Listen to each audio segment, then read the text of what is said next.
Welcome. I'm glad you're here and listening to this.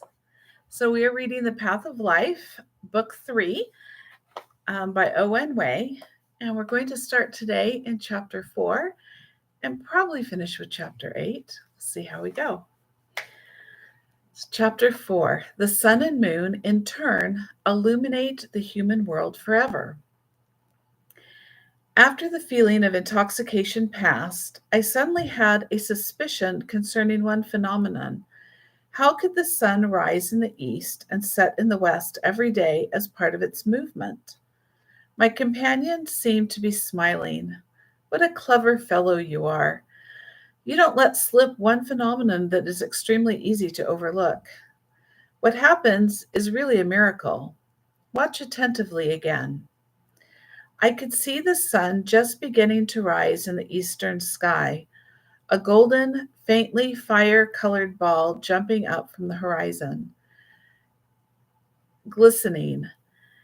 In that instant, the dim darkness vanished, and rosy dawn emerged on the eastern horizon.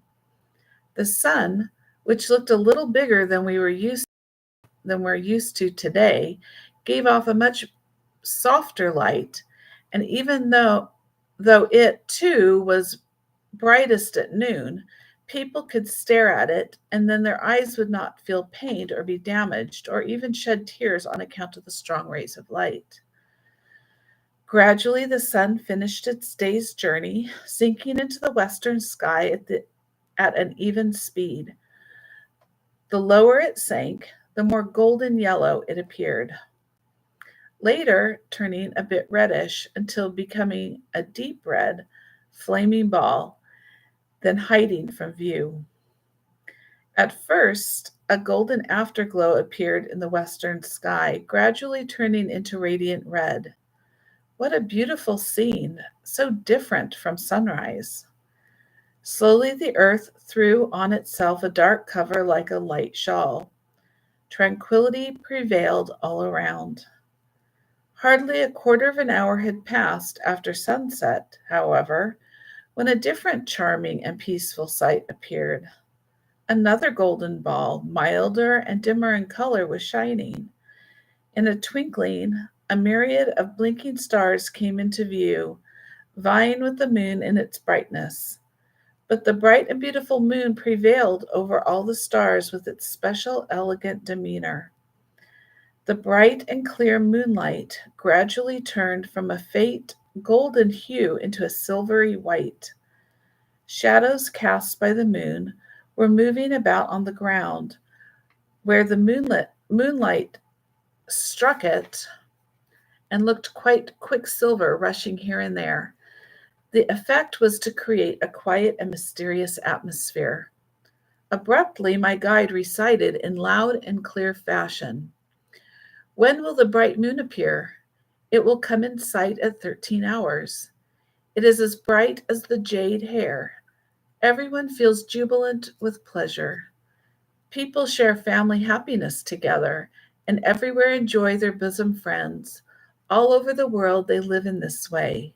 Grief and melancholy depart forever." Quickly I pointed out a blunder. 11 p.m. is always nighttime. Where do you get 13 hours? My old friend, chances are you became so excited that you wagged your tongue too freely to remember the common knowledge that even children are familiar with. He laughed heartily. You are caught in a rut again. The earth will no longer be a round ball. The movements of the sun and moon will be quite different from what they are today. So there will be a fundamental change in the division of time between day and night. The 0 hour will be at the beginning of daylight, which will end at 12 hours, followed by the start of the night. Then a 0 hour of the new day will come after another 12 hours. 24 hours a day is for commemorating the 24 stages of change. The happiness of the future world will not be easy to achieve. So, how can we forget the events of the distant past? In the future, there will be 360 days a year, exactly 30 days a month, exactly. Not 1 minute more, not a second less. On the first day of the first lunar month every year, the sun will rise at the 0 hour on time and set at 12 hours, while the moon will rise at 12:15 hours and set at 23:45 hours. On the eve of the New Year's festival every year, the sun will rise at 1 and set at 13 hours. The moon will rise at 12 and set at 24 hours. On the morning of the first day of the new year, and at night on the eve of the old year, there will be a most beautiful, wonderful time. The sun will rise in the eastern sky, while the moon will set in the west. When the moon is bright in the east and the sun will be dark in the west, people will enjoy this mysterious and wonderful time to their heart's content. Ah, I heaved a deep sigh of approval, then said heartily, "It attracts me very much. May every benevolent person be able to see this gorgeous and strange sight." Once again I felt intoxicated, beside myself, with no idea where I was. For one thing, I felt pleasantly surprised to be the first one to hear this strange and wonderful information, and for another, was proud to be the first to be able to actually see it in my mind. This sight. I wanted to let people share this joyful feeling of mine as soon as possible. It is regrettable to say, however, that after 12 years, I still have not been able to make public an account of these uncommon scenes. Now that they are actually in writing, when I can, they be made known to people. The above narration was written at 10:45 on the night of February 10th, 1987. There will be more wonderful things still in the future world, he spoke with fervor and assurance. On the eve of the New Year's festival, the moon will be exceptionally full and bright. In other months, it will be round from the 11th to the 20th, and from the 1st to the 15th, the moon will be in the first quarter, and it will be in the last quarter from the 21st to the 30th.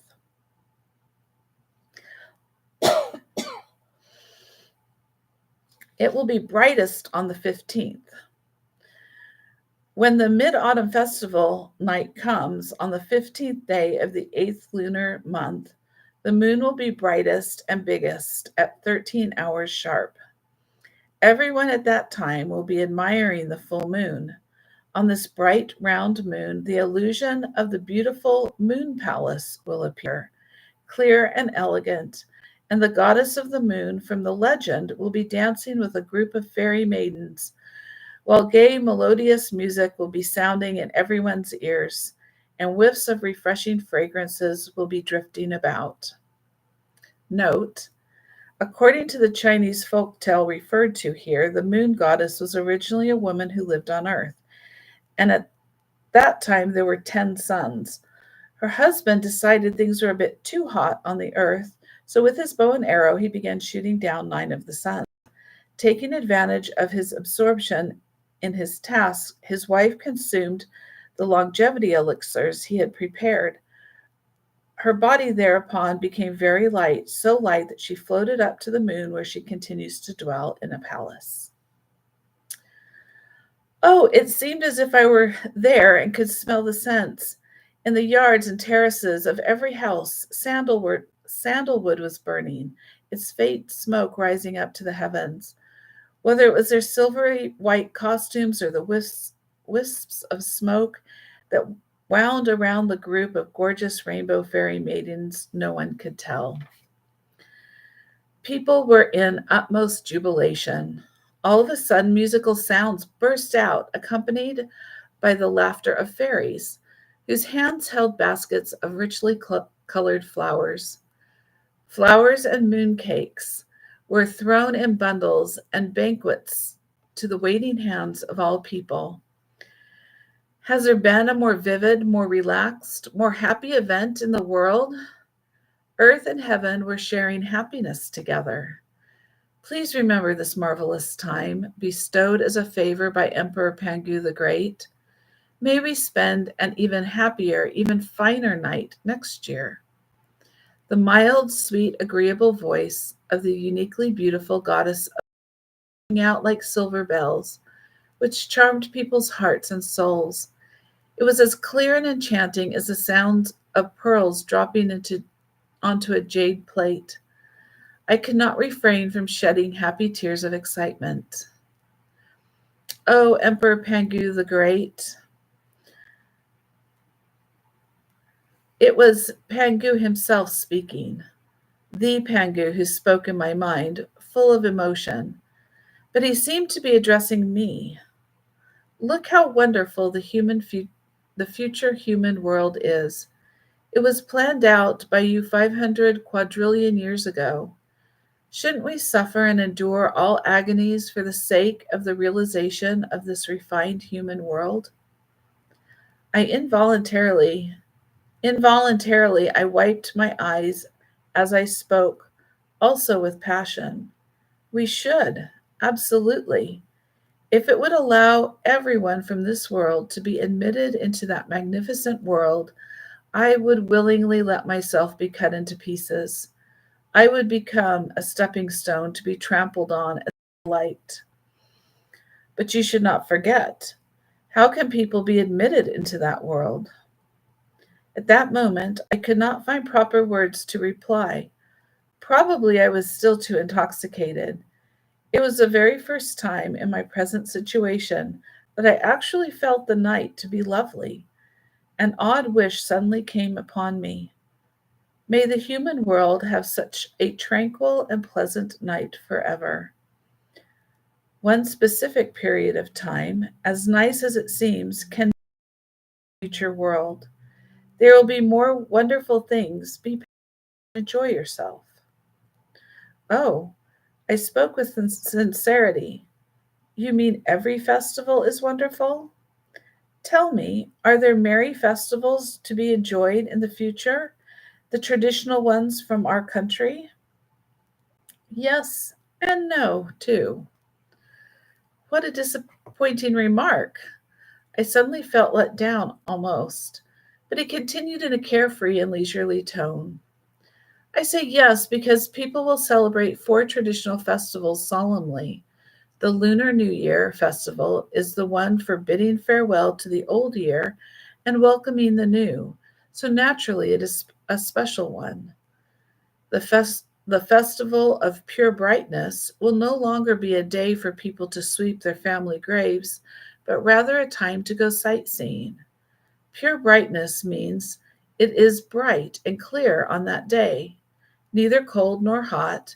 Isn't that the best time to go sightseeing? Note: the Chinese Festival of Pure Brightness occurs in late spring, as does our Memorial Day. The fourth traditional festival not mentioned in this paragraph would be the Mid Autumn one.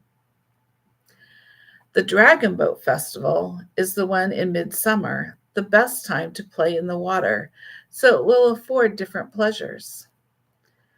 I say no because there will be no need to maintain other traditional festivals, such as the Clothes Burning Festival in July, the, thank, the Thanking the Kitchen God Festival on the winter solstice, the birthday of this or that deity or Buddha, all of which will become mere subjects of conversation when people gather to eat or drink. There is, however, one more grand festival for the whole world to join in celebrating that you will never guess. It is indescribable in words. I will let you have a first look at it sometime. I sighed faintly. The world of the future will be both similar and different compared to the present one in many aspects, it seems. Yes, we may also say it will combine both normal and supernormal phenomena. As far as the sun and moon are concerned, their shapes will be almost the same as today's, as will be their light and colors, but their structures will be utterly different. The sun and moon of nowadays are composed of matter, whereas those of the future will be balls of light created by Emperor Pangu the Great with supernatural power, as will also be the case with the stars, which will appear as dots in the sky. Today, the relative positions of the sun and moon are different when people on the earth look at them at the same time from different locations. Yet in the future world, there will be a completely unified sense of time, so that at any given time their positions will be the same no matter where people are viewing from. In other words, in the future world, even the benefit bestowed by the sun and moon on each person will be equal. All natural phenomena will conform to the idea of a unified and just human world. How about the future weather? I asked, recalling annoyances of wet season and the desolation of the world of ice and snow. I've told you that the future world will be neither steaming hot in summer nor icy cold in winter, yet the four seasons will be clearly distinguished. In spring, the sunlight will be mild and warm, and light rain will fall every few days, giving people a lingering sense of nature flourishing. In the summer, the sunlight will be blazing bright and will be somewhat hot, with a heavy rain every 5 days. The temperature will be suitable for swimming, but not so hot that people will be steaming with sweat. Rather, it will help foster a heroic spirit. Autumn will be the most ideal season, with golden sunlight shining all over the earth and bountiful harvests of every crop. Cool breezes will blow gently, refreshing people. In winter, the sunlight will be less bright and the temperature lower. Snow will, snow will fall for 10 days at the same time all over the world, giving everybody a time to seek pleasure in the vast expanse of whiteness. That is really a favorable climate, I said excitedly. The country is peaceful and the people are happy. He corrected my remarks. The saying should be changed to, in a favorable climate, families prosper and people lead happy lives. Because by the time because by that time countries will no longer exist. Still, I began finding fault. But if there's going to be snow, how can it not be cold? Everybody will be strong and in good health. Clothing will only enrich the contents of people's lives. Though they will feel the changes in weather, they will never have to wear the kinds of clothes they wear today to protect themselves from the cold. His reply was a tactful one. Chapter 5. The great task of human life is to enjoy and to breed more people who enjoy. As the seeds of the future world appeared time and again in my mind, Pangu would keep replying in detail to all questions I put forward. Not only that, he solemnly informed me, no matter what questions you raise, you will get satisfactory answers. At the beginning, I adopted an attitude of disbelief, holding that with so many contradictions in present day society, and with so many things causing distress and worry, how could all of them possibly be got rid of in the future world? He told me, to understand the future world, a general principle is needed.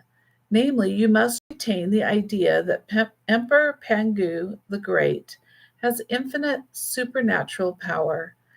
After an extremely long preparation, he has come to envisage everything for human beings. The aim he has conceived for the future world is real equality, freedom, wonder, and happiness. What was real was false. With my capacities for understanding, I could not find a standard by which to judge, but I did arrive at my own criterion of acceptability. I would believe whatever would completely convince me that it was in keeping with the basic interests of humanity. Whenever doubts came over me, I would make known his position at once. All right, you will be convinced according to your standard. Actually, I had formed a great admiration for the future world ever since he first showed me the scenes of it in my mind. A normal person obviously feels satisfied, but if I was too persistent a questioner, would he get angry or cut off these wonderful views or cause me other troubles? But I had a trait in my natural disposition of insisting on getting to the bottom of things. I would rather not know than half know. So I began making thorough inquiries free from all inhibitions. One day I asked him, in the future human world, what will be the most important task facing mankind? He replied frankly, to enjoy and to breed more people who will enjoy. At this, I at first felt happy, then astonished. What was I happy about? What I was happy about was the enjoyment part. Who could argue with that? When enjoyment becomes mankind's task above all, that's the optimum situation. What caused me to be astonished was the notion that if everybody was indulging themselves and enjoying, who would create social wealth? If Emperor Pangu the Great alone created it, while the people were enjoying the results, that would really be unfair. In that case, wouldn't everyone become parasites, except for the one entity? What was more, if anyone sought only to enjoy, their desire for possessions would expand as their greed increased over time. Wouldn't that produce a phenomenon of conflict? Thus, this answer was not based on proper values. It reflected a fundamental error. It should have gone like this: the most important task in people's lives will be to purify their values, then go out of their way to create public wealth for all, and then finally to enjoy it. Your formulation is over elaborate, my companion replied cheerfully, but I can sense your feeling. Be at ease. My formulation is fully in accord with the actual situation of the future, because at that time everyone's moral character will be pure and correct. On no account will the interests of others be infringed upon by the evil thoughts and actions of a few. Only if these ways of thinking were innate, I could not help blurting out, man's mind and actions are so complicated, how can they all be made pure and correct? Don't forget the part of the plan that says nobody can be admitted into the future human world before having undergone a process of painful tempering. Ah, well, the first generation of immortals can settle this problem, but what about the second and the third? I remain unconvinced. With the first generation teaching the next generation from childhood by personal example as well as verbal instruction, nurturing its members in a positive general mood of society, how can the later generations not improve on the first? I see. Then I would rather be a member of the second generation, because I thought that being of the second generation would spare me from undergoing the agonizing tempering, which should surely be hard to endure. You will not forget my telling you what human beings are composed of, will you? So, too, for the generations of the future. The materials that make up the human body have to be sifted, digested, and distilled, which means they need a process of tempering. And since human souls are bestowed by Emperor Pangu the Great, they for sure also have to undergo a process of tempering. The people of the first generation will be the trailblazers of the future world, and they will be respected greatly by later generations. Moreover, these people will be admitted into the future human world with their present bodies, each of them having a complex but also glorious history, so that they will be the happiest generation. So think seriously when you consider which generation you would want to be a part of. Drop the subject. You still haven't given me a satisfactory answer to the question that I put forth originally. It was you who diverted me. I could tell he was smiling. But that's all right. Our talk should go on like this. It did, with him doing the talking. At that time, everybody will not only have noble qualities and values, but also an extraordinary ability, which can be understood as supernatural power granted by Emperor Pangu the Great. Everybody will freely and voluntarily be willing to make use of this power to create extremely abundant wealth. Doing so will be a kind of spiritual enjoyment. The process of creating wealth will certainly be one that employs the mind and consumes energy. People will not feel vexed, pained, however, or even fatigued, because everyone will be full of energy and the intensity of labor will be low, the working time short. The working day will not be longer than 5 hours, and people will not be required to be tied to their workstations. What is more important is that the individuals will be able to do all kinds of jobs, as there will be no difference between superior and inferior labor, and people will in fact see work as the number one requirement in the enjoyment of their lives. What will mankind's enjoyment include? There are two main parts: spiritual and material. At the present time, those who love their work and are devoted to it also see the job they cherish as a lofty spiritual enjoyment. I am sure you agree with this position. I nodded, agreeing. How joyful it is when one is able to create the wealth he is seeking by his own work. I nodded again. After having created such wealth, one should be able to fulfill his needs regarding material enjoyment. Doesn't pride and happiness turn out to be the primary in the enjoyment of one's life? Yes, I consented breezily. Those who respect others will be respected by others, and those who love others will be loved by others. This is the second important ingredient of spiritual enjoyment. Now I blurted out, you said it. Different kinds of colorful lifestyles full of enchanting family happiness will be, on the other hand, be at the heart of spiritual enjoyment. I nearly shouted, wonderful! What is material enjoyment? The people of nowadays have summed it up well: clothing, food, shelter, and transportation. People will get whatever they want, go wherever they wish. They will be completely free from worry about these four items. I could not help gasping in admiration. This will be a real communist society. No, this thinking is incorrect. The wealth each individual creates will belong to that individual. People can give their possessions to others, but only out of their own generosity. Now he was speaking cheerfully. Or they can exchange them with others on a just basis. However, what belongs to an individual is, after all, that individual's, and the concept of ownership does not include mutual ownership. You may rest assured that I will not negate completely the communist ideal in your mind, but only point out that it is not accurate. Many principles of communist society, as you understand it, will come true in the future human world. It will even go further in some areas, such as people's moral consciousness, which will be greatly heightened, and in the fact that material wealth will be greatly increased.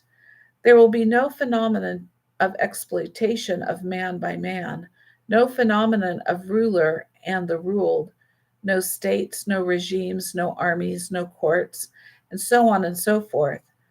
All this will be realized except for one thing which cannot and should not be abolished, and that is the system of private ownership. In fact, the concept as a system will remain in existence. The concept itself of private possession will last forever. The wealth created by one person alone cannot be considered as having been done by two. Isn't it even more preposterous to consider it done by the public at large? The most valuable moral quality of humanity is honesty, seeking truth from facts. I am sure this is accepted by everyone. You are not an exception. After a moment's thinking, I nodded. An individual's enjoyment is selfish, but also public. Selfishness is not a bad thing. The question lies in how to interpret the meaning it embodies.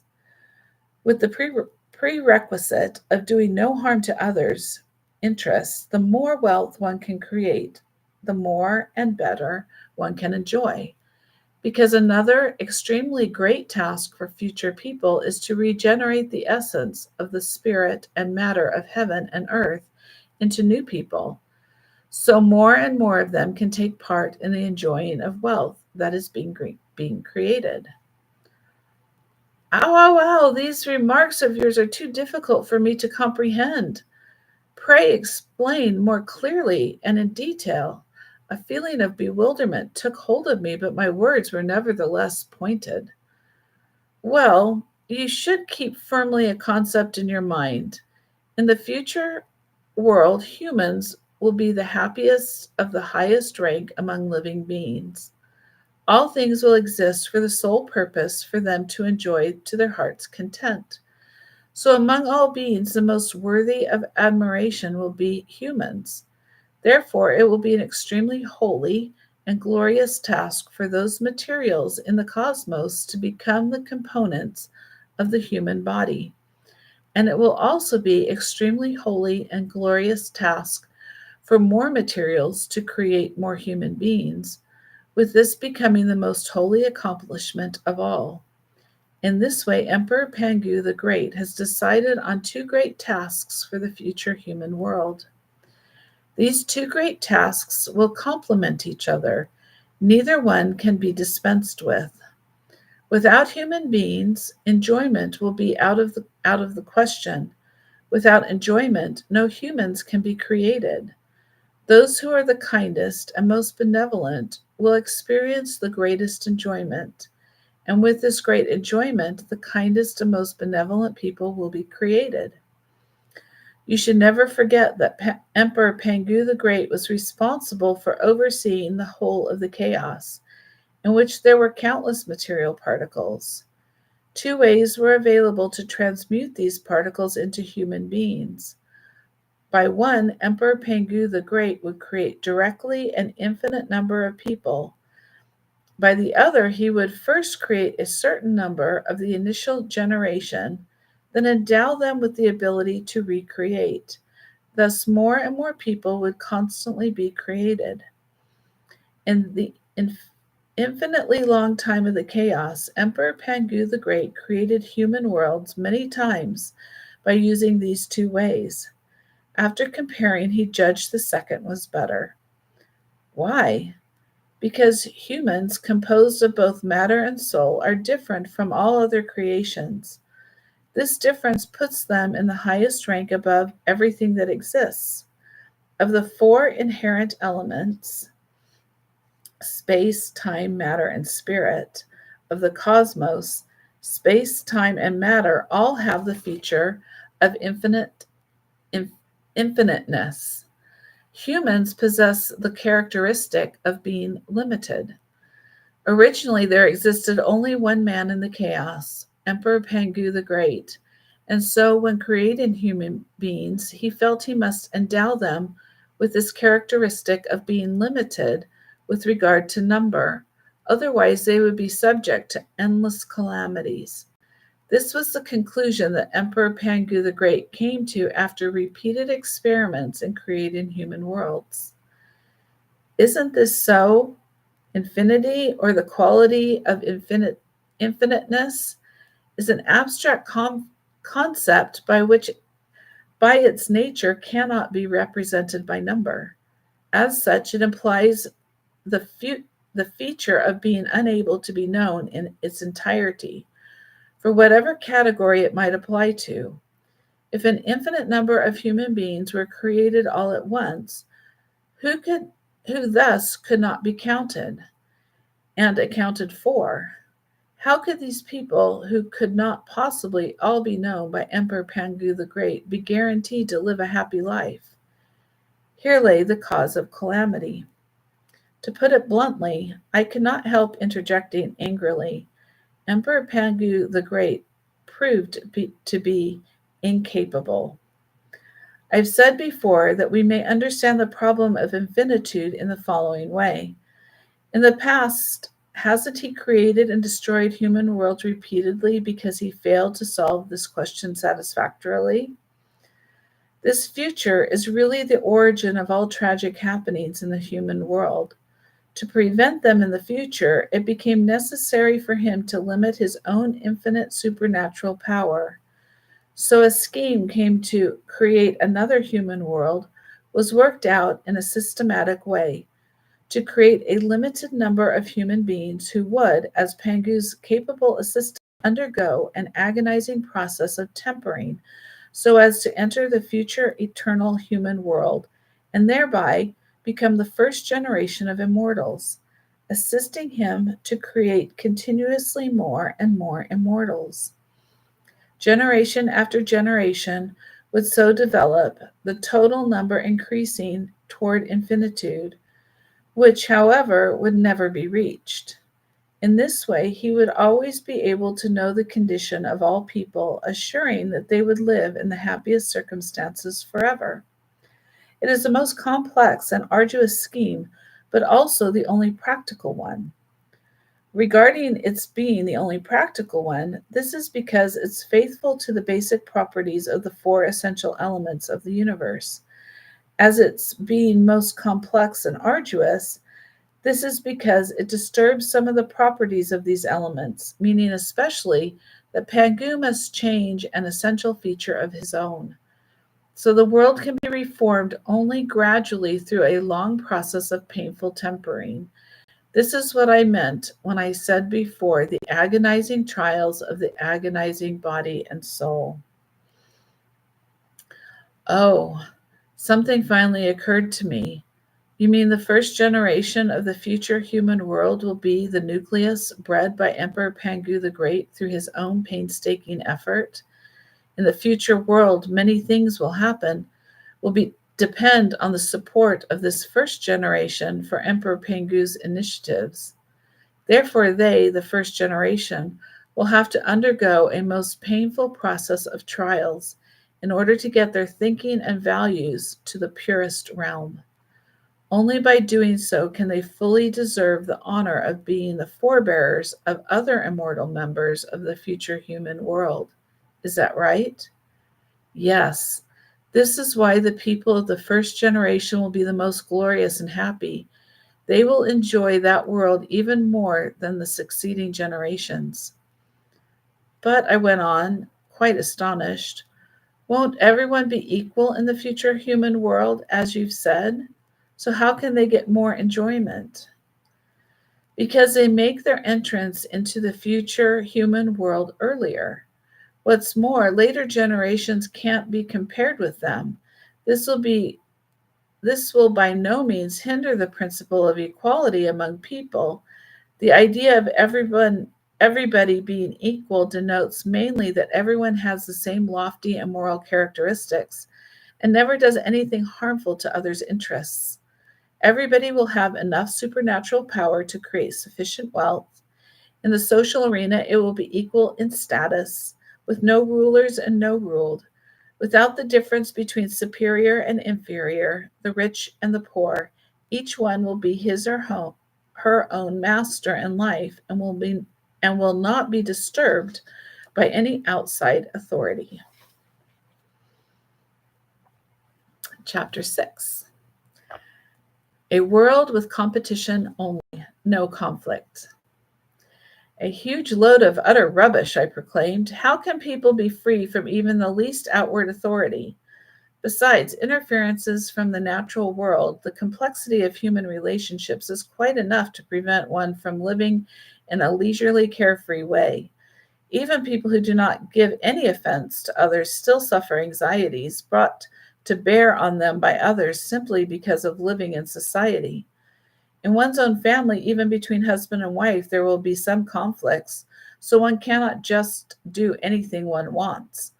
I am sure this fact has existed since the beginning of mankind and will always be, because I know contradiction is the motivating power in making progress. Without conflict, no advances, no progress can be made. I grant that this argument is correct at the present time, but it will not be true in the future human world. He spoke definitively. Shit, I flared up. How can you talk about the great events of heaven and earth without any idea of what a contradiction is? Then how do you comprehend it? He spoke calmly. You think that I actually do not understand what contradictions are? My tone became more collected, too. A man in ancient times in our country who sold spears and at the same time shields boasted that his spears were the sharpest throughout the world, that they could pierce through any kind of shield. After pausing a moment, he would speak again, saying that his shields were the most solid in the world and that no spears could pierce them. At this, his patrons smiled. Can your spears penetrate your shields? He had no answer to the question. Thus, ever since then, people have called this unanswerable phenomenon the opposites, a contradiction. Contradiction exists in all events and matters in the natural world and in society. I deem it an eternal phenomenon which will never disappear. Your understanding is basically similar to that of most people. This is what has been impressed upon them by events and issues since the beginning. But what is a contradiction? He paused, keeping me guessing, then went on speaking. I do not mean that your view is completely wrong, only a bit erroneous. Let me point out an example. What is the most basic conflict of the cosmos? It is that involving Emperor Pangu the Great and his two difficult problems. He wished to solve them, but no matter what he tried, he could not discover an end to either space or time. And no matter how much effort he made and whatever ways he thought of and tried, he could not answer the question, where did I come from? If, however, Emperor Pangu the Great had no intention of finding solutions to those questions, would there be any conflict? You try to escape reality, I disdained answering instead of continuing. The existence of conflict is a fact that is not decided by man's will. Whether one person understands it or not, doesn't it still exist? This is really a tremendous joke. You are at a dead end. Try to think. How can conflict be formed if there is no opposition? On second thought, I felt there might be something in it and said, that is a special example, but the existence of other contradictions does not on any account depend on man's thinking about them or not. As I have said, these two problems represented the most essential conflict in all the cosmos, and in fact were the forerunners of all the conflict everywhere. All the conflict mankind has known has been involved with originated from them. The purpose of creating conflict is first to confuse man's ideological thinking, and second, to temper his will. Third, it aims at eliminating all conflict so as to create a completely harmonious and unified eternal world without any contradictions. This is the final purpose Emperor Pangu the Great has been aiming at in dealing with conflict. It won't be an ideal world if contradictions still exist. Since this is the final conclusion, I have to listen for the time being, but I felt I had to go on speaking. It is still beyond my comprehension that there could exist a world without contradictions. I paused and continued. There are really too many contradictory facts in our daily life. No need to mention others. Just take the minor matter of eating pork for an example that is full of contradictions. More and more people are now refraining from eating fatty pork meat. You have pointed out that in the future people will enjoy themselves to their heart's content and will not waste anything. Then how will they deal with the problem of fatty pork? My companion laughed. The example you give actually contains two conflicts. One is a contradiction among consumers. The other one is between making the best use of everything and wasting. It turns out to be very easy to solve these two contradictions. If the majority of people prefer lean pork, they can improve their breed of pigs by pigs being raised. Hasn't a type of pig with leaner meat already come into being? But fatty pork should not be eliminated altogether because it has its special flavor that is still preferred by some people. Plus, tastes are liable to change. Lean pork is one person's preference today. Perhaps after a while, that same person might like to have some fatty bacon. The most ingenious way is therefore to have a reasonable arrangement of people's tastes and habits. For existence, a pig can be completely consumed by 100 people in a single day, with 50 of them eating the leaner meat, 30 the fatty part, and 20 the viscera. So 50 can eat the lean part today, while the other 50 have its fatty part and viscera. But tomorrow they will simply have to change their tastes. These reversals go on forever, thus no conflict will be found. The changes in such tastes will never depend on a compulsory arrangement imposed from outside, but on the requirements of each individual's own free will. There will not be the least form of compulsory measures in the future human world. Each person is free to choose his or her own favorite enjoyment. The total amount of material each one requires will be exactly equal to the total wealth of society. Also, the requirements of any one individual will be do no harm to the interests of any other individual. Won't all contradictions in this way disappear? This is really coming up with a vision of society by indulging in the wildest fantasies, I spoke impolitely. Man's desires and requirements can never be met, as the saying goes. Our selfish desires and greed can never be satisfied. This conflict alone cannot be resolved. Granting that all desires of people could be met, would there still be any conflict? Impossible. For instance, I want to go up to heaven, can I? You can. I want to go into the earth. You can do that too. I want to be a god. People at that time will be living better lives than the deities from legend. I want lots and lots of money. Everybody will be rich, free from all cares and anxieties. I want the whole world. You are Emperor Pangu the Great. The future world is certainly yours. No, now I am speaking as a common person.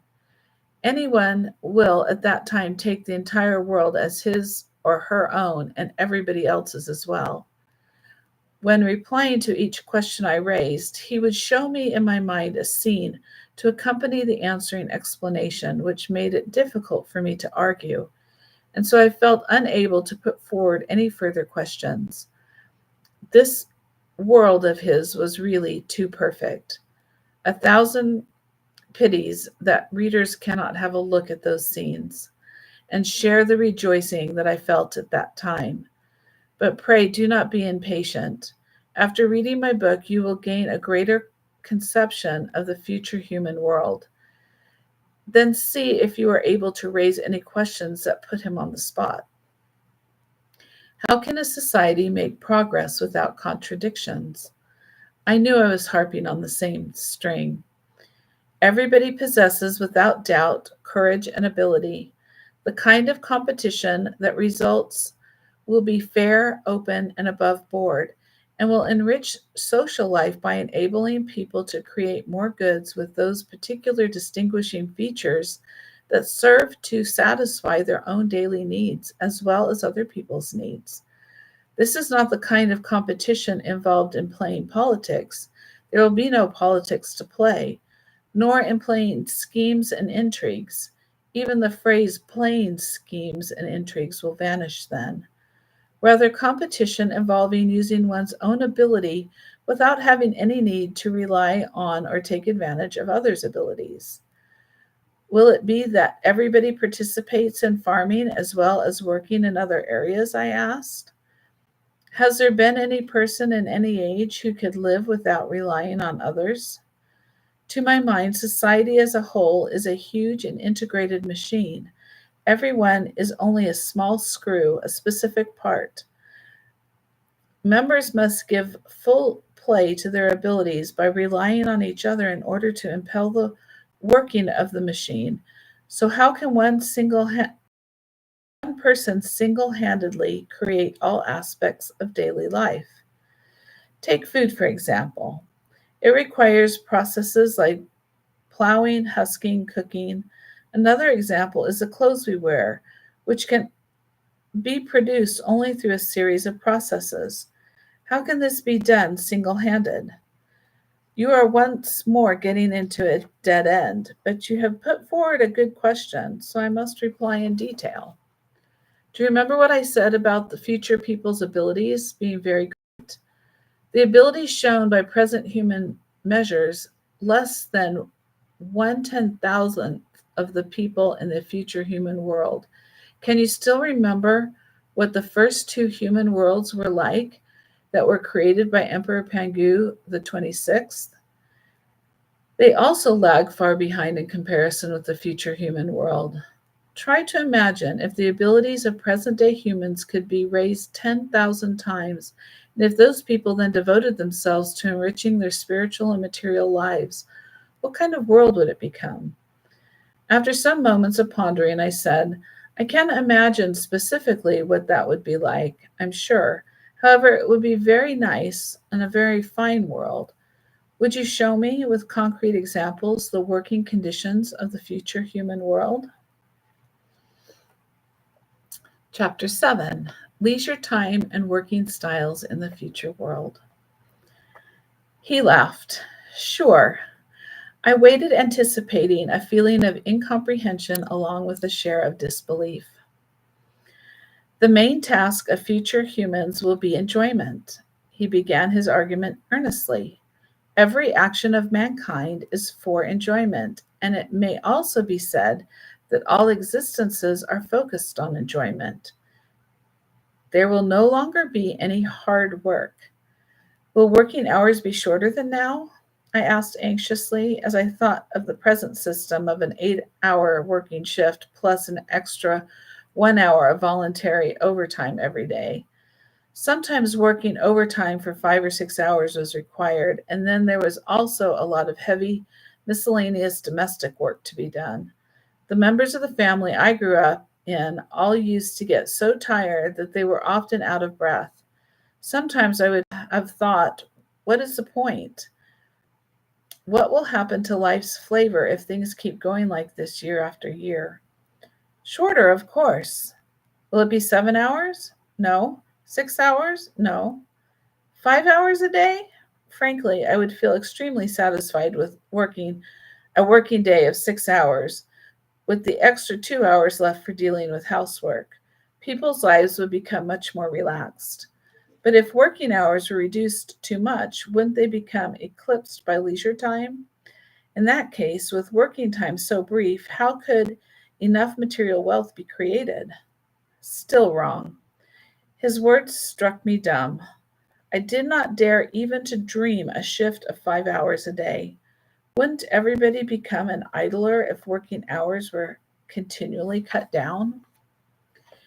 Everybody will live freely with their inclinations and interests, never be kept within bounds. In other words, everyone will spend most of their time in leisurely pursuits. Then who will engage in farming? Who will work the factories? Who will be shop clerks? Again, I became anxious. Everyone may do farm work. Everyone may run factories. Everyone may work as shop clerks. In short, everybody can and may do any kind of work. There will be no difference between superiors and inferiors, the high ranked and the lowly, no phenomenon of inequality. I know you will be surprised at what I say and feel it incredible.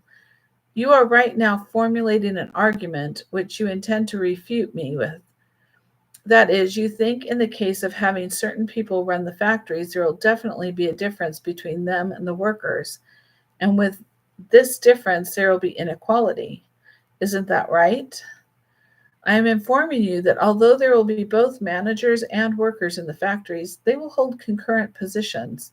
So there will not be any difference between them. In the advanced technol in the advanced technological views of present day mankind, it can be understood in this way that all forms of production in the future human world will be extremely automated. Every process and production can be remote controlled. The remote controlling device is a small and exceptionally handy instrument which can be put in a pocket so as to accompany its keeper.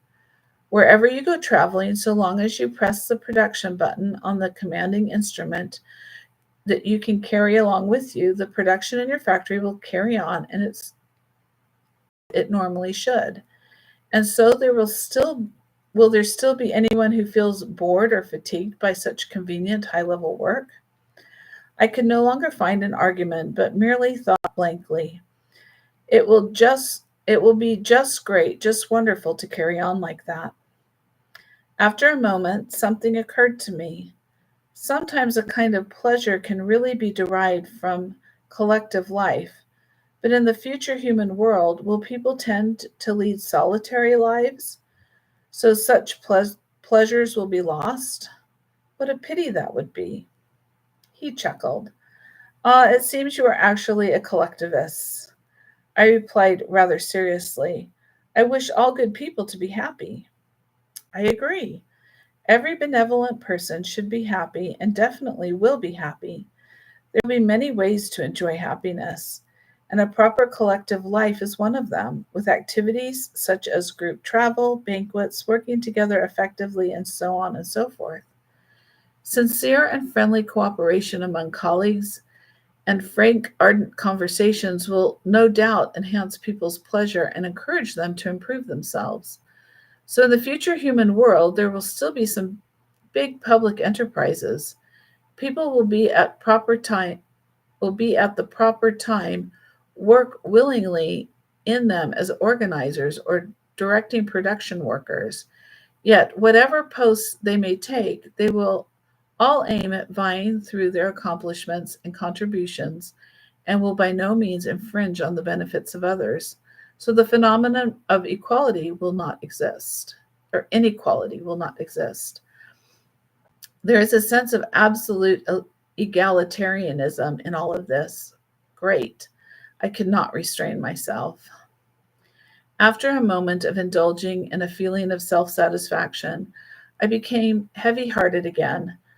But it all seems even more illusional than simple illusion.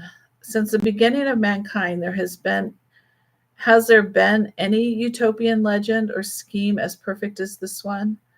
But too perfect means imperfect, and such a unique world could never happen.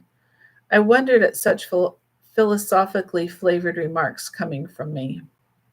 He replied, the most basic value of human beings is to seek out perfection in life. This is the way to understand mankind's existence. Have you any opinion about this? After long pondering, I replied cautiously, this is the first time I have heard this formulation of yours. I had some similar thoughts myself before. One is a belief that to live means to seek out a perfect way of living, not just for oneself, but for all the future mankind. This faith or hope is invisible and powerful rope which either leads us to the noose or spurs us on to constantly seek after something. Once the rope is broken, people will be done for because they will have lost their meaning or their value of their existence. If I understand correctly, mankind's existence is bound up in the pursuit of the perfect life, in which pursuit man's value would lie. This life can be interpreted as the expression of perfection in events and things. Your remarks seem a bit wordy, but they do answer some questions. Since the beginning of mankind, has the pursuit of the perfect life been happening step by step? Even though there are still many injustices in the human world, as well as many tragedies, yet as far as the whole is concerned, haven't people's living standards been gradually rising? And hasn't the cultural equality of mankind been enhanced? From this common sense point of view, humanity's future looks to be quite wonderful, especially since Emperor Pangu the Great has undergone so much tempering. Should there not be a perfect result? What value would that tempering have? What good for mankind? What could I say after such a reply? I felt I could do nothing but listen quietly to what he would continue to offer about the condition of the future human world. The way of living of future people will be similar to that of contemporary mankind in many respects, but life itself will be noble, pure, and full of interest. People will do whatever they feel like doing, go wherever they want. They will never have to confront anything not to their liking. Impossible. That is impossible to have such a reality as do or make whatever one wants to appear. Nor should it be this way, because the whole world would be in great disorder if it were the situation. Leaving other examples alone, just the relations between male and female would produce tremendous human tragedies. For example, if one loves several of the opposite sex simultaneously, or several love one of the opposite sex at the same time, or changes one's mind the moment one sees someone new, or loves the new one and now loathes the old one, and if all one wants could be realized, wouldn't. Chapter 8. The happiest and purest life is one of love. You've forgotten once more the prerequisite for the future world, namely, that humanity's moral character will become exceptionally pure after having undergone a process of painful tempering.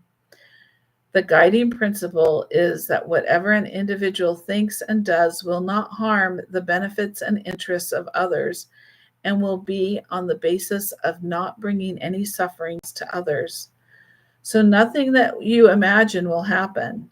He was smiling, and I could tell. I said, I admit that what a person loves and hates to a great extent decided by factors from the social environment. There are other factors too, however, within oneself that generate these feelings, which often are not in accord with society's requirements. For instance, if you are in love with an attractive woman but she does not love you, how will that be settled? Won't there be both conflict and frustration? I've said that nothing like such a situation will occur.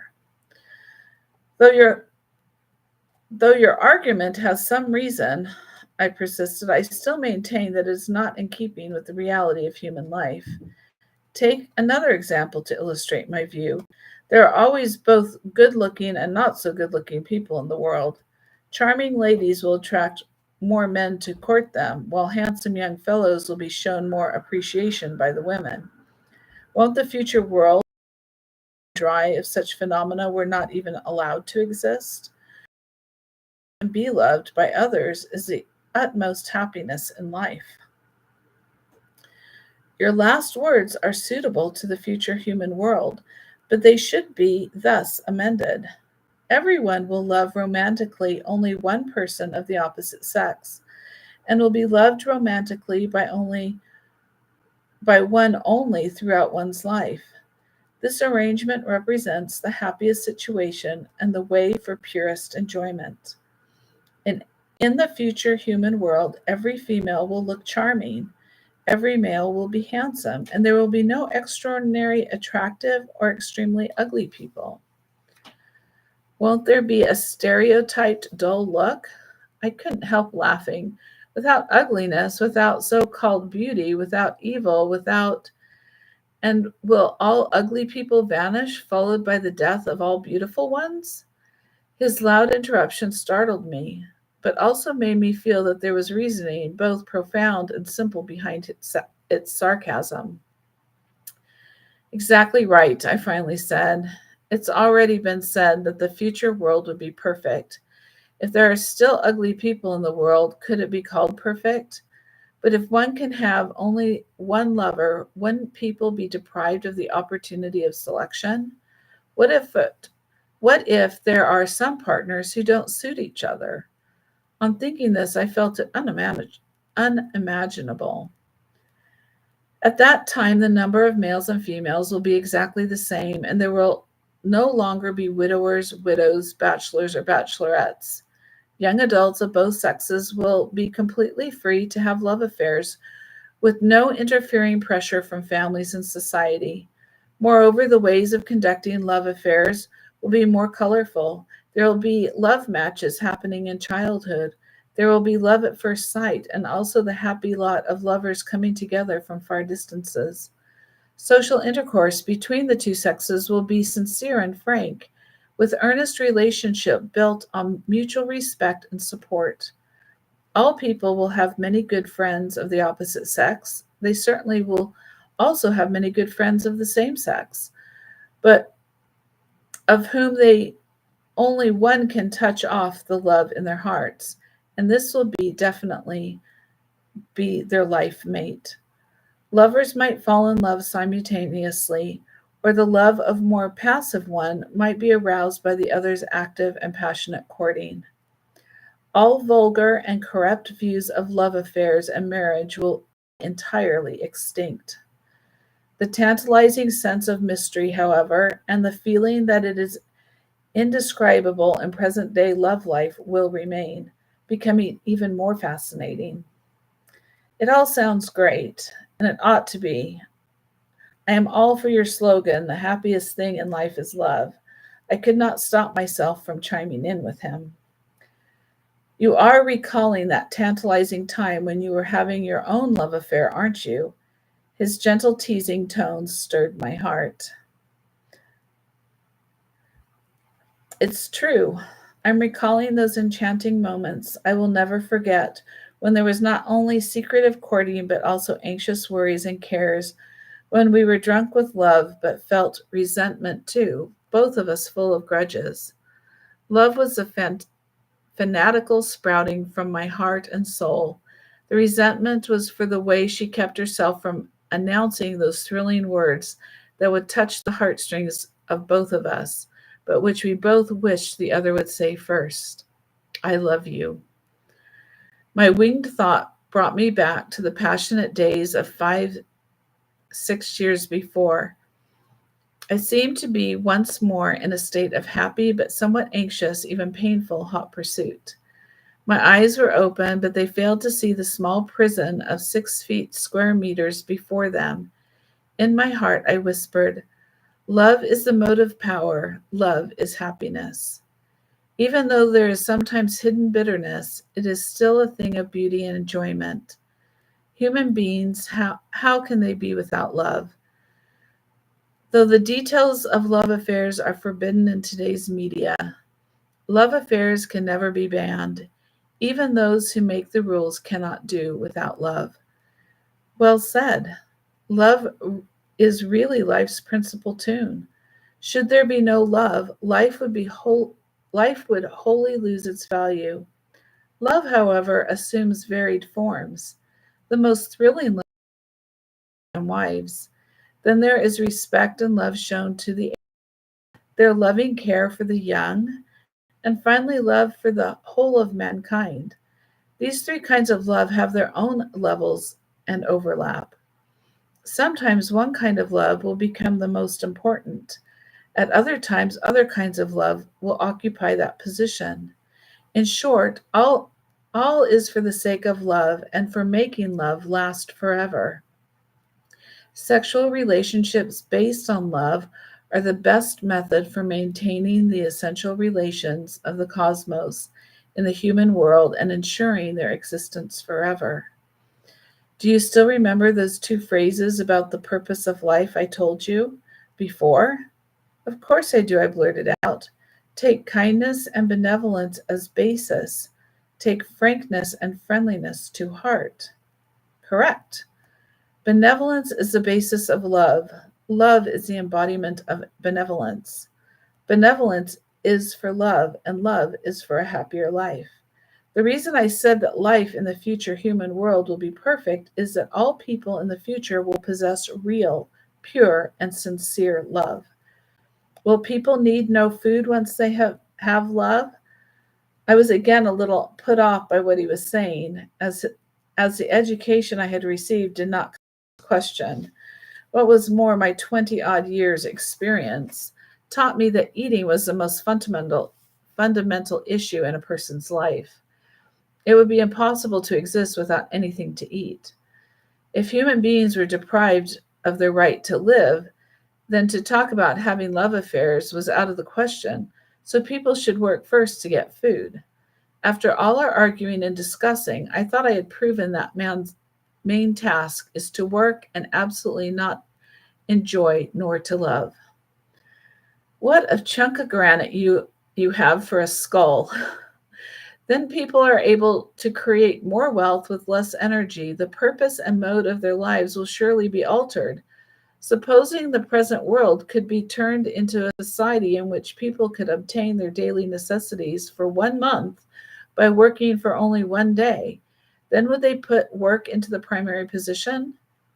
I was stupefied, saying to myself, if things were really like that, people would probably think more about how to lead better lives. That's right. Problems should be considered Problems should be considered keeping in mind the objective conditions. The future human world I mention now is based on the premise that materials are extremely abundant and that there will definitely prevail an exceptionally noble spiritual quality. This sublime spiritual nature has benevolence as its basis and love as its center. Thus, people will encounter nothing that causes them to suffer. Will everybody be able to live that way? I'm still not totally credulous. Certainly. But won't it again be the case of controlling the thought of an entire people by substituting one thought, just as the thoughts of all the Chinese people are now being unified by Mao's thought?